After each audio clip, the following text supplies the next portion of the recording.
हेगे नहीं जानलिए खुनिया वंश में खुनिए यही लई गए नौरी। मां श्यामा रिकॉर्डिंग स्टूडियो संत कबीर चौक 70।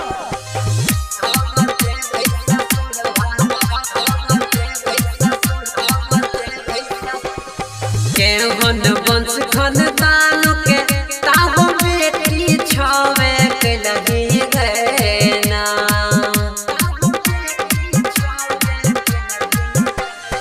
केहन वंश खानदान के ताहो बेटी छवे के लगी गैना।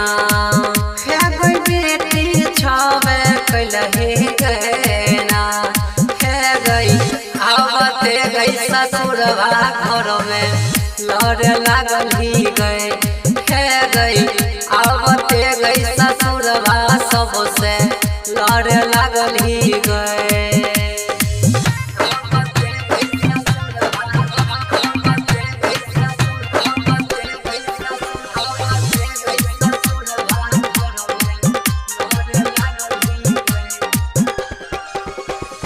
हमरा बाप के राजू में ताहो पत्ता बिछा के खाए चली गए ना।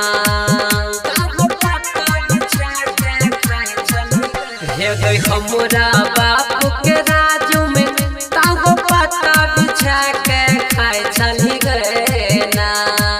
हे गई पत्ता बिछा के खाए चली गए ना। हे गई आवते गई ससुरवा सबसे लड़े लागल ही गए। है गई आवते गई ससुरवा घर में लड़े लागल ही गए।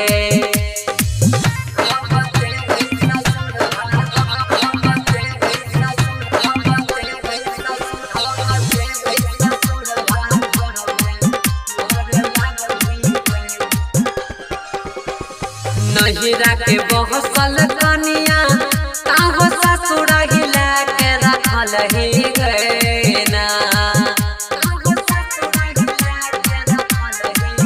हे गई नहिरा के बहसल कनिया ताहो ससुरा हिला के रखल ही गए ना। हे गई ससुरा हिला के रखल ही गए ना। हे गई आवते गई ससुरवा सबसे लड़े लागल ही गए। है गई आवते गई ससुरवा घर में लड़े लागल ही गए। केहन वंश खानदान के ताहो बेटी छवे के लगी गए ना।